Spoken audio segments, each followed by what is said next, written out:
So today I will be talking about pelvic floor dysfunction in athletes. So for my PICO question, I was wondering if exercise intensity or exercise duration had the greatest effect on increasing the risk of developing pelvic floor dysfunction in athletes. So for a little introduction, what is the pelvic floor? It plays a crucial role in continence, parturition, sexuality, and stabilization of the sacroiliac articulation, as well as in breathing and posture. Stress and impact of strenuous exercise can often weaken and fatigue the pelvic floor muscles. There are many types of pelvic floor dysfunction, but I'm going to be talking about 4 different types, and they are stress urinary incontinence, overactive bladder syndrome, pelvic organ prolapse, and pelvic floor myofascial pain disorder. Stress urinary incontinence is the loss of urine associated with an increased intra-abdominal pressure during coughing, sneezing, or impact movements. Overactive bladder is urgency in having to urinate, going very often, or having to go in the middle of the night while sleeping. Pelvic organ prolapse is just a general weakness of the pelvic floor and its connective tissue attachments. The pelvic may feel really heavy, full, with associated low back pain and painful voiding and defecation. Pelvic floor myofascial pain disorder is where the muscles are short, tight, and tender. There's some myofascial trigger points, and there's chronic vaginal discomfort associated with that. For a little statistics, pelvic floor dysfunction negatively affects millions of women. It also can occur in men, but it's much more common in women. And stress urinary incontinence is the most common type of urinary incontinence, and this affects about 1 in 4 women. Also, myofascial pelvic pain affects about 14 to 23% with women that have chronic pelvic pain, and this rate goes up with women with interstitial cystitis. The rate of urinary incontinence increases if you exercise regularly, and this ranges from about 7 to 38%. So female athletes are 3 times more likely to experience urinary incontinence when compared to non-athletes. Some causes of pelvic floor dysfunction. The muscles may become stretched during childbirth, weak during aging, or stiff and tight with increased stress.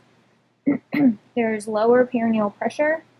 The stress and impact of strenuous exercise can weaken and fatigue these muscles, and there also may be a vitamin D deficiency or lack of energy availability.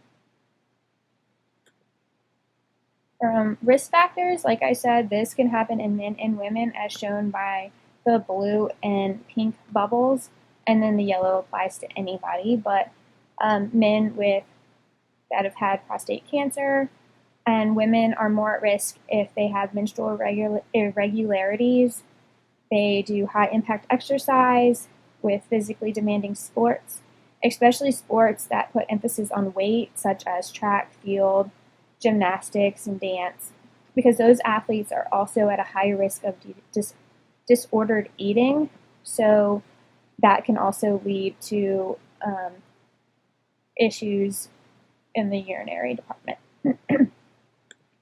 So to evaluate this, you would look for symptoms in the pelvis, pelvic floor, distal to the abdomen, back, and legs, and just general urinary infection symptoms.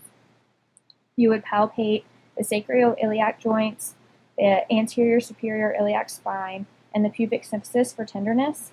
You could palpate the lumbosacral joints, the iliopsoas and piriformis muscles, and the iliacus and rectus abdominis muscles insertions, and the bladder. Some differentials you want to note in your evaluation are cystitis, urethritis, or endometriosis. And if you suspect any of these, you should refer to a physician, because as athletic trainers, there's really nothing that you can do for that.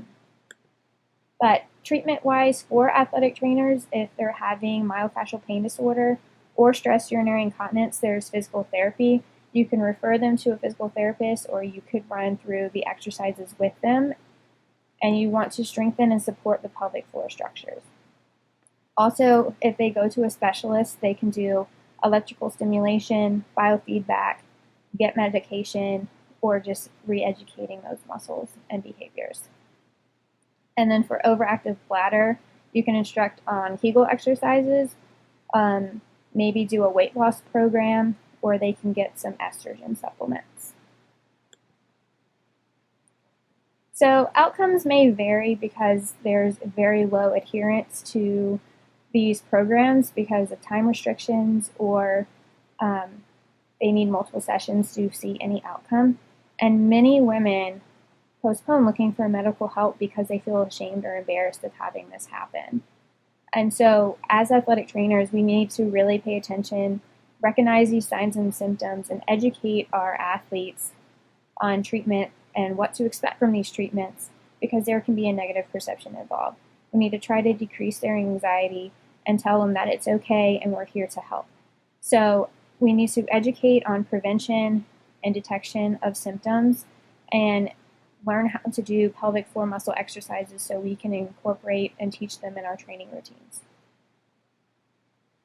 So in conclusion, urinary incontinence is a very common symptom among athletes, but often underestimated, and it more so affects high-impact exercises, not necessarily the duration.